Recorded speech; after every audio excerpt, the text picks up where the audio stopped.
সামান্য একটা মেয়ের জন্য আমার মুখের উপরে কথা বলার সাহস তোমাকে কে দিয়েছে? আপনি। আপনার আচরণ আমাকে বাধ্য করেছে।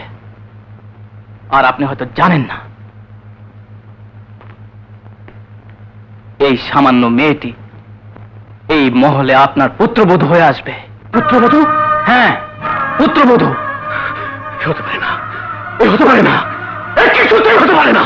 আপনার দ্বারা যদি সবকিছু সম্ভব, তাহলে আমার দ্বারাও কোনো কিছু অসম্ভব নয়। জুলি, তোমার প্রতি আজকের এই দুর্ব্যবহারের জবাব আমি তোমার ভাইকে আগেই দিয়ে এসেছি। তুমি যাও। আমি জানতাম সে এমন কিছুই তোকে বলবে। ঠিক আছে, এবার আমার কাজ আমি করব। কিন্তু ভাইয়া, তোমার কাছে নাকি জমিদারের ছেলে এসেছিল?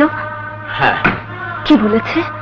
যে কথা তুই আমার জন্য জমিদারের কাছে বলতে গিয়েছিলি, সে কথাই সেলিম তোর জন্য আমার কাছে বলতে এসেছিল। তুমি কি জবাব দিয়েছো ভাইয়া? শুনেছি তোরা দুজনকে। কিন্তু ভাইয়া, ওই অত্যাচারী জমিদার কোনোদিন তোমাকে আমাকে শান্তিতে থাকতে দেবে না।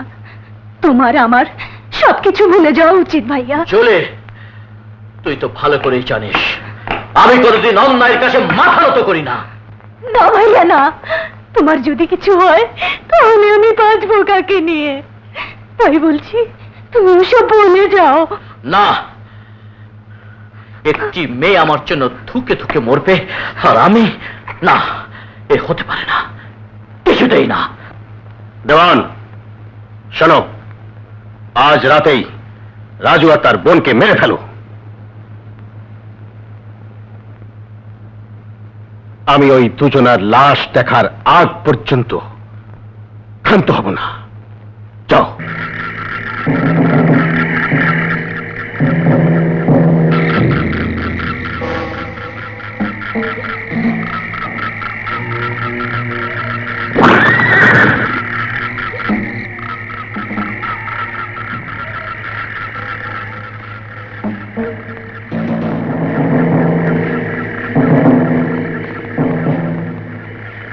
ভাইয়া।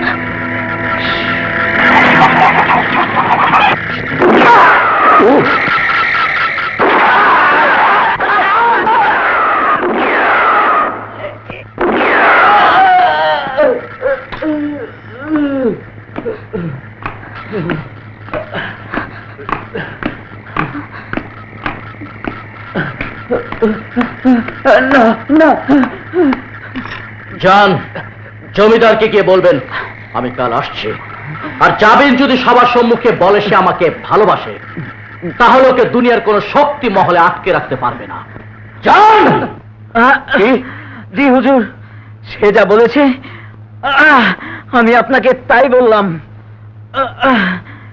জাবিন যদি নিজের মুখে বলে সে রাজুকে ভালোবাসে, তাহলে সবার সম্মুখ থেকে তাকে নিয়ে চলে যাবে।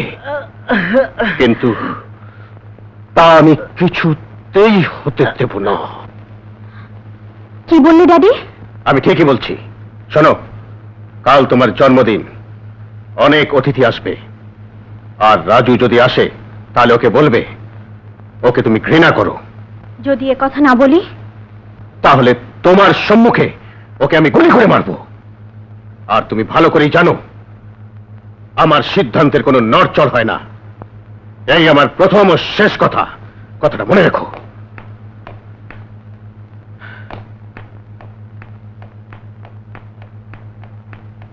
ভাইয়া, ভাইয়া, শুনেছো ড্যাডি এসব কি বলছেন? আমি সবই শুনেছি। এখন আমি কি করব ভাইয়া?